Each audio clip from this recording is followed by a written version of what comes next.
Computer सीखने के लिए हमारे चैनल को सब्सक्राइब करें और बेल आइकन को प्रेस करें। Life circle of a Java programme. आज के वीडियो में हम डिस्कस करने वाले हैं कि जो जावा प्रोग्राम है उसका लाइफ सर्कल क्या होता है और ये कितने स्टेज में कंप्लीट होता है।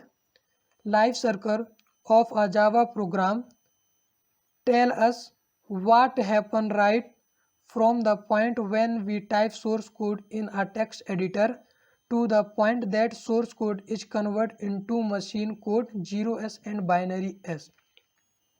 तो जो जावा का जो जीवन चक्र है, लाइफ सर्कल है, वो हमें ये बताता है कि जब हम सोर्स कोड को टेक्स्ट एडिटर में टाइप करते हैं तो उस पॉइंट में होता क्या है, जो सोर्स कोड है वो मशीन कोड में कन्वर्ट होता है।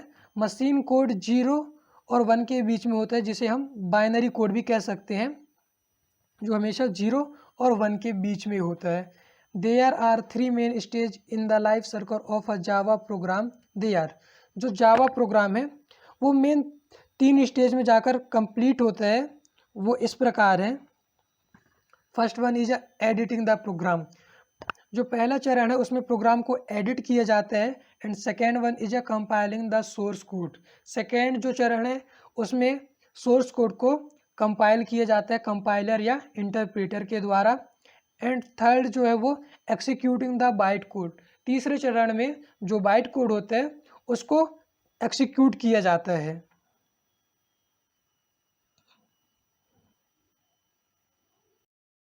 First, you will start with typing the program in a text editor. Example: Notepad, Notepad++, WordPad, text editor, etc. सबसे पहले हम क्या करते हैं, जो हमारा फर्स्ट स्टेज होता है एडिटिंग द प्रोग्राम, उसमें हम क्या करते हैं, टेक्स्ट एडिटर में प्रोग्राम को हम टाइप करते हैं। एग्जाम्पल के लिए हम ले लेते हैं Notepad, Notepad++, WordPad. Text editor में हम जावा प्रोग्राम को टाइप करते हैं। After completing editing of the program we have to save the file. जब हम टेक्स्ट एडिटर में फाइल की एडिटिंग कंप्लीट कर लेते हैं तो उस फाइल को हमें सेव करना होता है। While saving the file you should remember that the file must be save with .java extension. जब आप फाइल को सेव करते हैं तब आपको इस बात का ध्यान रखना होगा कि जो फाइल आप सेव करना चाहते हैं उसको .java एक्सटेंशन के साथ ही सेव करना है। For example, let think that I had written a Java program which contain a single class sample. For example, मैं एक जावा प्रोग्राम राइट कर रहा हूँ, उस प्रोग्राम में सिंगल क्लास सैम्पल है। It is good conversion to save the file with the name of the class. File को class के नेम से सेव करना बहुत ही एक अच्छा कन्वर्जन है। So as per my example the file will be saved as sample.java। तो जो मेरा एग्जाम्पल है उसके अकॉर्डिंग जो फाइल मैं सेव करना चाहता हूँ उसका नाम sample.java सेव करना अच्छा रहेगा। तो ये हो गया first stage, editing the program. Java का लाइफ सर्कल में फर्स्ट स्टेज कहलाता है।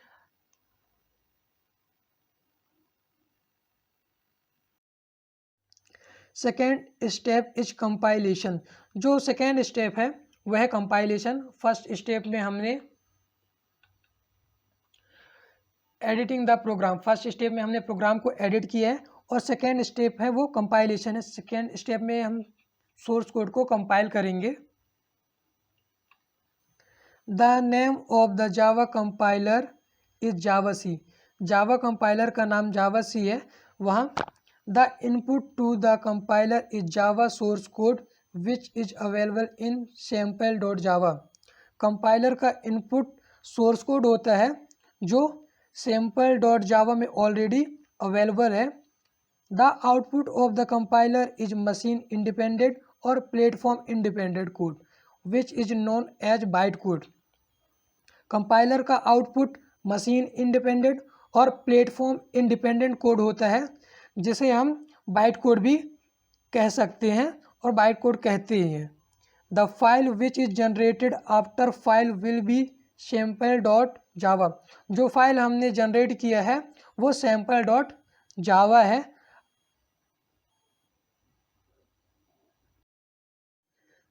Last step is execution. जो तीसरा चरण है वो है एक्सिक्यूशन कराना। फर्स्ट स्टेप में हमने क्या किया था, प्रोग्राम को एडिट किया था। सेकेंड स्टेप में हमने प्रोग्राम को कंपाइल किया और ये थर्ड स्टेप है जहां हम प्रोग्राम को एक्सिक्यूट कराएंगे। The byte code generated by the compiler will be executed by Java virtual machine. Compiler के द्वारा जिस बाइट कोड को जनरेट किया गया था उसको जावा वर्चुअल मशीन के द्वारा अब एक्सिक्यूट कराया जाएगा। Input to the Java virtual machine is byte code. Java virtual machine का इनपुट यहाँ बाइट कोड होगा and output is machine code. और जावा वर्चुअल मशीन का जो आउटपुट है वो मशीन कोड होगा या मशीन कोड, जिसे हम बाइनरी कोड भी कह सकते हैं, जो 0 और 1 के बीच में होगा। Which will be execute by the CPU of the local machine.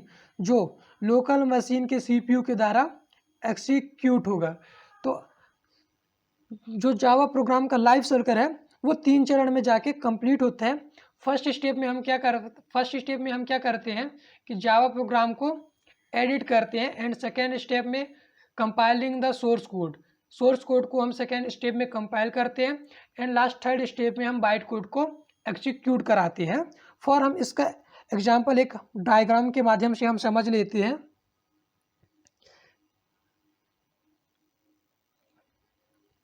आप यहाँ देख रहे होंगे कि फर्स्ट में जावा सोर्स कोड, जिसे हम प्रोग्राम एडिट करने के बाद सैंपल डॉट जावा के नाम से सेव करते हैं।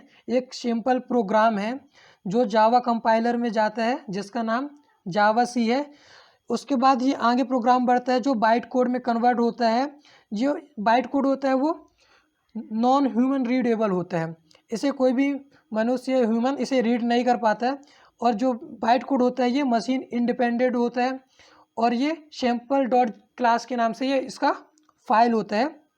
बाइट कोड जो है वो जावा वर्चुअल मशीन में जाता है JVM में। वहाँ से जावा वर्चुअल मशीन से जो बाइट कोड है वो मशीन कोड में कन्वर्ट होता है, जो मशीन रीडेबल होता है, इंस्ट्रक्शन होता है, जो लोकल मशीन के CPU के द्वारा फिर इस मशीन कोड को एक्सिक्यूट कराया जाता है, जो फिर उसके बाद यूजर के लिए होता है। तो आज की वीडियो में हमने ये देखा कि जावा प्रोग्राम का लाइफ साइकिल कैसा होता है। ये 3 स्टेज से जाके कंप्लीट होता है। पहला होता है editing the program, second compiling the source code and last third होता है एक्सिक्यूटिंग द बाइट कोड। तो हमने यहाँ फर्स्ट स्टेप कंप्लीट किया कि जावा प्रोग्राम को हमने यहाँ एडिट किया और उस फाइल को हम सैंपल डॉट जावा के नाम से यहाँ सेव कर दिया जो हमारा सोर्स कोड है। एंड सेकेंड स्टेप में हम क्या करते हैं, इसे बाइट कोड में कन्वर्ट कर देते हैं, जिसे हम सोर्स कोड भी कहते हैं। एंड लास्ट तीसरा स्टेज में ये बाइट कोड जो है वो कन्वर्ट होता है लोकल मशीन के CPU के द्वारा